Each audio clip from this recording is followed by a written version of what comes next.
네, 저번 영상에서 쉐이프에 대해서 다뤘는데 이번 영상에서는 배트하고 빌드까지 한번 다뤄보도록 할게요. 자, 이제 이 배팅하는 2주 동안 뭘 하느냐? 원래 이 6주 동안에 빌드할 때 한 명의 디자이너랑 한두 명의 엔지니어가 뭔가를 만들게 되어 있거든요. 그때 누가 어떤 것을 개발해야 될지 결정을 해야 되잖아요. 그걸 바로 이 2주 동안의 배팅 기간에 결정하게 됩니다. 근데 이 결정을 뭘 기반으로 하냐면은 보통은 회사에서 버그가 생기거나 또는 아이디어가 떠오르거나 하면 이런 백로그에다가 이렇게 쌓아둬서 적어 놓습니다. 그러다가 뭘 해야 될지 결정하는데 이게 한 몇 개월만 지나면 진짜 한 수백 개가 쌓이거든요. 근데 여기에서는 이 백로그를 바탕으로 결정을 하는 게 아니라고 합니다. 이렇게 수백 개의 수많은 태스크들이 쌓이면은 이거 하나하나 관리하고 이거 필요 없는 일, 이거 중요한 일, 이번에 다음에 할 일 이런 거 하나하나 관리하는데 뭐 백로그 그루밍이라는 얘기를 하죠. 되게 많은 시간이 소요되고 이 수백 개의 일 중에서 뭐 일주일, 이주일에 뭐 걸쳐가지고 뭐 한 세네 개씩 하면은 일이 진전 안 되는 느낌을 줘서 별로 안 좋다는 겁니다. 그래서 이 쉐이프업 방법론에서 어떻게 하냐면은 쉐이프 단계에서 피치 덱을 만든다고 했죠. 이 피치덱 쉐이프가 완료된 피치덱을 가지고 어떤 것을 해야 될지 베팅을 합니다. 그리고 이것은 누가 하냐면 C레벨이 한 번의 회의에서 한 번에 결정합니다.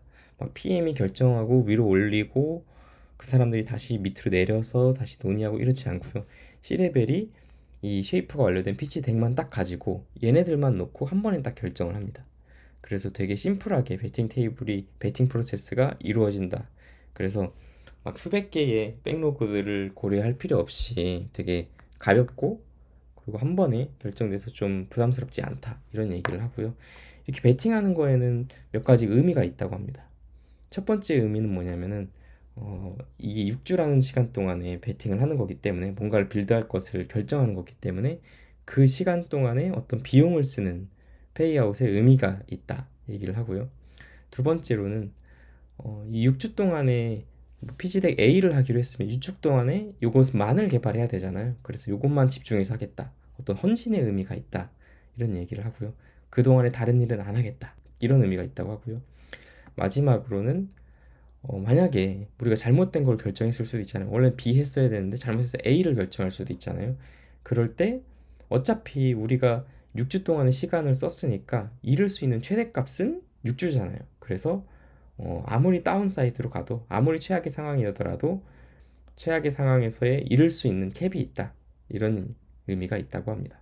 근데 여기 이 베팅 테이블을 하고 나서 이 뭔가를 만들 때 특별한 원칙 하나가 있는데 이건 바로 서킷 브레이커 누전 차단 정도로 번역될 텐데 원칙이 있는데 이건 뭐냐면은 이 프로젝트를 6주 안에 하지 않잖아요. 그럼 그냥 프로젝트를 버려버립니다. 네, 연장하지 않습니다. 이게 되게 충격적인 개념인데 이것을 하는 이유는 뭐냐면 첫 번째로는 이렇게 해서 지체되는 프로젝트가 없게 되겠죠, 당연히. 연장을 안 하니까. 그리고 연장을 안 한다는 규칙이 있으면 사람들이 엄청난 오너십을 가지고 진짜 빡세게 연장 못하고 그냥 자기가 했던 프로젝트가 어그러지면 되게 부끄러운 일이잖아요. 그래서 진짜 오너십을 가지고 열심히 하게 된다. 이런 두 번째 효과가 있고요. 만약에 이 서킷 브레이커가 발동하고 진짜로 프로젝트가 실패했다. 그러면은 문제가 뭔지 진단을 할 수 있는 기회를 준다는 겁니다. 뭔가 쉐이프에서 잘못됐을 수도 있고요. 잘못된 사람을 배정했을 수도 있고요. 뭔가 관리 방법에서 잘못된 방법을 했다는 것을 배울 수 있게 해줘서 이 원칙을 쉐이프업에서는 되게 강력하게 사용한다고 합니다. 네, 그럼 이 베팅 프로세스가 끝나고 나면은 그 다음 시간에 베팅하는 시간에 개발자들이나 디자이너들은 뭘 하고 있느냐 하는 질문이 있을 텐데 그때는 쿨다운 기간을 갖습니다. 그래서 기간으로 그려보면 이렇게 되는데요. 여기 제가 6주 동안 쉐이프하고 베팅을 2주 한 다음에 빌드를 하잖아요. 그러면은 개발자들은 그 이전 사이클 6주 동안은 아마 이전에 쉐이프 완료된 걸 빌드하고 있겠죠. 그리고 나서 이 베팅하는 시간 동안에는 쿨다운이라는 기간을 갖습니다. 그래서 이 쿨다운 기간에는 좀 여태까지 6주 동안 집중해서 했던 일 외에 조금 가벼운 일들을 처리하고 공부하고 또는 리팩토링하고 이런 일들을 한다고 합니다. 그럼 이제 여기서 질문이 있을 수 있는 게 이 쉐이프하는 기간과 베팅하는 기간과 빌드하는 기간이 있는데 이 기간 동안에 중간에 버그나 아이디어나 또는 진짜 급박한 일이 들어오면 어떡하냐. 그때 이거 하루만 해주세요. 지금 막 급한 거니까 당장 해주세요 하는 요청이 있을 수도 있잖아요. 그때 이 저자들은 뭐라고 하냐면은 잠깐의 모멘텀 방해가 일주일 날릴 수도 있으니까 절대 그러지 마라. 이 스케줄의 사이클을 꼭 지켜라. 이런 얘기를 합니다. 그리고 진짜 급한 버그나 진짜 멋있어 보이는 아이디어라도 사실은 그렇게 급한 버그도 없고 그렇게 중요한 아이디어도 조금 살펴봐야 될 필요가 있다고 합니다. 그래서 좀 쿨하게 있어라. 너무 급박하게 반응하지 말라. 이런 조언을 해줍니다. 그래서 아이디어는 생각보다 되게 쉽게 얻을 수 있는 거고 진짜로 중요한 건 안 까먹으니까 기다렸다가 배팅 때 가져와라. 또는 쉐이프를 해라.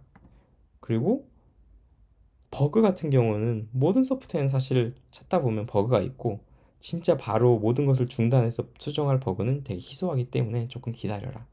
이런 얘기를 합니다. 그러면은 버그는 도대체 언제 수정하냐? 라는 질문을 할 수가 있는데 아까 얘기했듯이 쿨다운 기간에 하고요. 그리고 이 버그가 좀 치명적이거나 좀 크다면은 배팅 테이블에 가져오면 됩니다. 그래서 C레벨과 함께 이 버그를 수정해야겠다고 결정을 하고 그 버그를 수정하면 되고요. 그리고 연말 같은 데에 버그 스매시라는 6주간의 기간을 잡아서 뭐 팀원이 다 같이 또 몇 명이 버그 스매시 기간을 잡아서 버그를 집중적으로 수정하는 기간을 가지기도 한다고 합니다. 개인적으로는 이렇게 뭔가 원칙을 가지고 버그나 아이디어를 대하는 게 되게 좋은 것 같다고 생각을 해요. 일을 하다 보면은 굉장히 많은 PM들이나 또는 경영진들은 또는 개발자들은 굉장히 많은 의견들을 받게 되는데 이렇게 원칙을 가지고 어떤 버그나 아이디어를 처리하면은 혼란이 일할 때 되게 줄어들고 또 되게 집중할 수 있는 시간을 확보할 수 있을 것 같기도 합니다. 그리고 여기서 또 질문이 있을 수 있는 게 새로운 뭔가를 만들 때 6주 만에 할 수 있느냐라는 질문이 있을 수 있는데 실제로 이 쉐이프업에서는 기존 프로덕트에 대해서는 6주간의 빌드를 할 수 있지만 새로운 프로덕트에 관해서는 좀 다른 접근법을 자기네도 취했다고 합니다. 그래서 예를 들어서 회의 이메일 같은 경우를 만들 때 어떻게 했냐면은 처음에는 R&D 모드로 들어가서 기간 제한 없이 기술과 모든 아이디어를 탐구하고 실험해보는 시간을 갖는다고 합니다. 그러다가 이것을 제대로 만들어야겠다 생각이 들면은 프로덕션 모드로 가갖고 이번에 똑같이 6주 사이클로 몇 번에 걸쳐서 계속해서 제품을 6주 단위로 개발을 합니다. 근데 6주 단위로 개발을 할 때 모든 사람한테 대중한테 공개는 하지 않고 내부에서만 배포가 이루어지는 거죠. 그리고 나서 마지막에는 클린업 모드로 이것은 6주 단위로 1, 2주 정도 해서 마지막에 버그 수정하고 뭐 문구 수정하고 제품을 다듬는 시간을 갖는다고 합니다. 그래서 처음 R&D 모드만 6주 2주 사이클에서 잠깐 벗어나고 그 이후에 프로덕션 모드와 클린업 모드 같은 경우에는 6주 사이클을 계속 지킨다고 하더라고요. 여기까지가 이제 배팅에 대한 설명이고 이제 빌드에 대한 설명을 할 건데 이건 아까 말했듯이 한 명의 디자이너와 한두 명의 엔지니어가 같이 뭔가를 만들게 됩니다. 이때 빌드에서의 원칙 몇 가지를 얘기해 주는데 프로젝트를 어사인하지 태스크를 어사인하지 말라 이런 얘기를 합니다. 그러니까 하나하나 일일이 태스크 단위로 관리하지 말고 프로젝트 요거니까 너네가 알아서 해 하고서 프로젝트를 자율적으로 맡기란 얘기를 하고요. 그리고 이 사람들이 이 프로젝트를 완료한다는 것은 완벽하게 프로젝트를 배포해서 작동을 하는 걸 의미합니다. 이 말은 즉슨 QA가 다 되어야 된다는 말이죠. QA가 안 돼 있고 프로젝트가 제대로 안 돼 있다. 그러면은 서킷 브레이커가 발동해서 아마 이 프로젝트가 중단되겠죠. 네, 그래서 이렇게 완벽한 오너십을 가지고 이 한 팀이 6주 동안 완벽히 개발하는 것을 목표로 하고요. 그리고 개발을 하다 보면은 여기에서 되게 중요시 여기는 개념이 뭐냐면은 사실 이렇게 상상을 하죠. 태스크를 설정하고 시간에 따라서 하나하나 일을 쳐내가면 된다. 하지만 실제 하면 어떻게 되나요? 실제 일을 하다 보면은 새로운 사항들이 자꾸 발견되고 또 새로운 사항들이 발견됩니다. 진짜 경험이 많지 않은 이상은 계속 이렇게 일이 자꾸 늘어나는데요. 그래서 진짜 일을 하면서 일이 발생되기 때문에 이 복잡도를 잘 다뤄야 된다. 이 얘기를 합니다. 그래서 이 복잡도를 어떻게 하면 잘 다룰 수 있고 이제 빠짐없이 잘 완료할 수 있을까에 대한 테크닉 또는 방법론들을 이 쉐이프업에서는 얘기를 해요. 첫 번째 테크닉은 뭐냐면은 인테그레이트 원 슬라이스 한 건데 프론트와 백엔드를 통합하라는 의미입니다. 그래서 예를 들어서 이런 식으로 프론트엔드만 개발을 하고 백엔드는 개발 안 하면 아무것도 작동 안 하겠죠.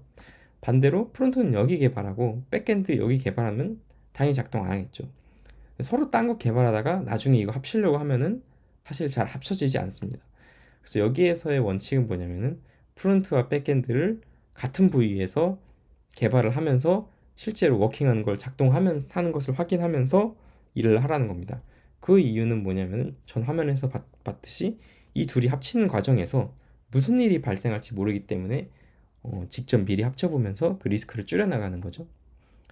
그래서 예를 들어서 쉐이프업에서는 이런 예시를 하나 들어주는데, 뭔가 예약을 하는 시스템을 만든다고 해요.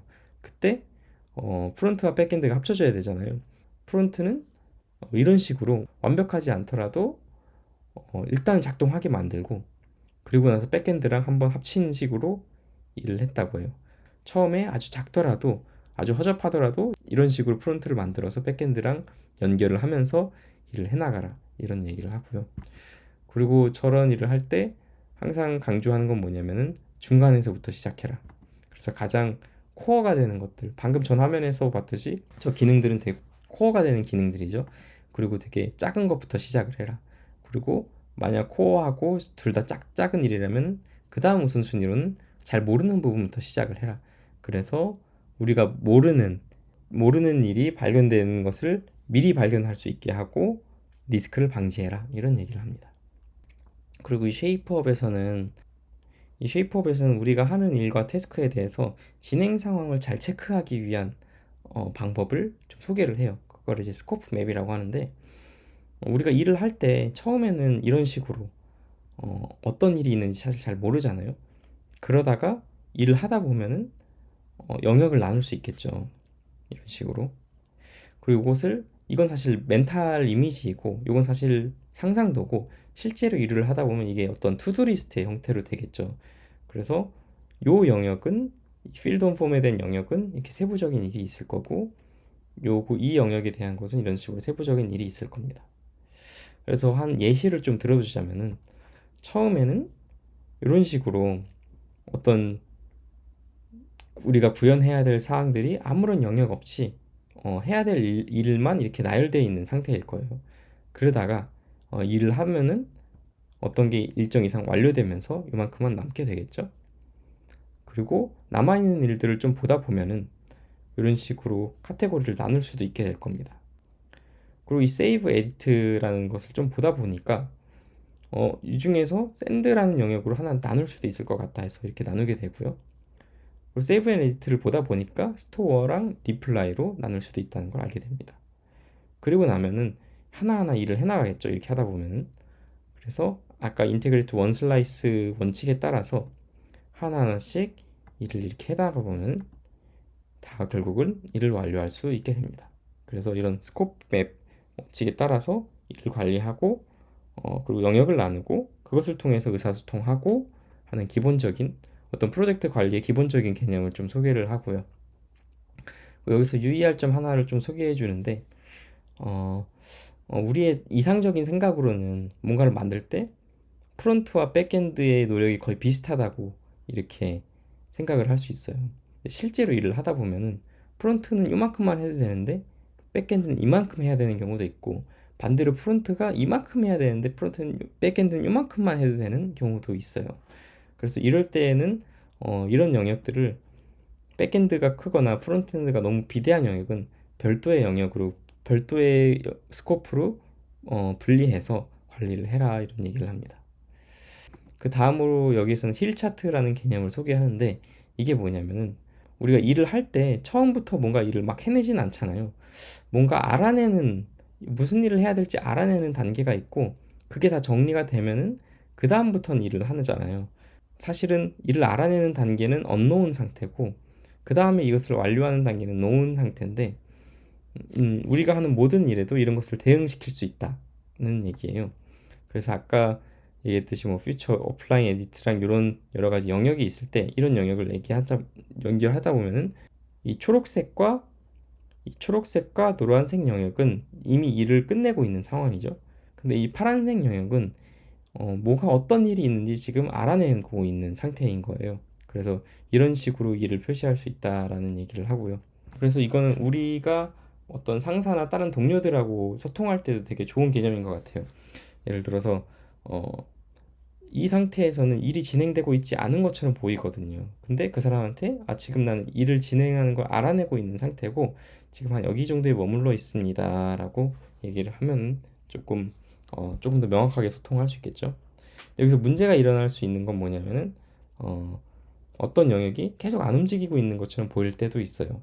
그럴 때에는 뭔가 잘못됐을 때에는 이렇게 이 영역을 세부적으로 한번 살펴보면은 그 중에서 어떤 것이 실제로 이루어져 있는지, 그리고 어떤 것이 실제로 안 움직이는지 좀 알 수 있다고 합니다. 그래서 예를 들어서 노티파이 기능이 며칠째 계속 있었는데 이것을 세부적으로 쪼개서 보니까 이메일 노티피케이션이랑 딜리버리는 많이 됐는데 헤이 메뉴에 대해서는 아직 되지 않았었구나라는 것을 알 수 있던 거죠. 마지막으로는 스코프 해머링이라는 얘기를 하는데요. 사실 이 프로젝트를 6주 안에 하려면은 우리가 상상하고 하고 싶은 것을 모두 다 구현할 수는 없잖아요. 그래서 반드시 개발해야 하는 거랑 또는 개발하지 않아도 되는 것들을 구분을 해야 된다고 합니다. 그래서 선택적으로 하면 좋을 것에는 이런 식으로 물결 표시를 해서 구분을 해서, 그래서 필수적인 일부터 하고 중요하지 않은 것들은 이게 다 끝나고 나서 나누도록 합니다. 우리가 구현한 범위에서 계속 필수적인 게 뭔지 계속 망치를 두드리면서 6주 안에 결국은 끝낼 수 있도록 리스크를 최소화하면서 구현을 할 수 있도록 하는 테크닉을 소개를 하는 거고요. 그리고 이것을 6주 안에 못 끝낼 때도 있을 것 같잖아요, 실질적으로. 그때는 언제 이것을 좀 연장하냐라는 질문이 있을 수 있는데, 그때 두 가지 조건이 있다고 합니다. 첫 번째는 남아있는 것들이 다 스코프 해머링이 끝났음에도 불구하고 남아있는 것들이 필수적인 것들이다 싶을 때, 두 번째로는 아까 힐 차트에서 다운힐에 있을 때 이미 다 일이 다 무엇인지 파악이 끝났고 마지막으로 일을 하는 것만 남았을 때, 몸만 움직이면 될 때, 그때 이 조건이 만족됐을 때에만 예외적으로 연장을 해준다고 합니다. 그리고 연장 기간은 쿨다운 기간인 2주를 보통 넘지 않는다고 해요. 네, 여기까지가 쉐이프업에 대한 얘기였고요.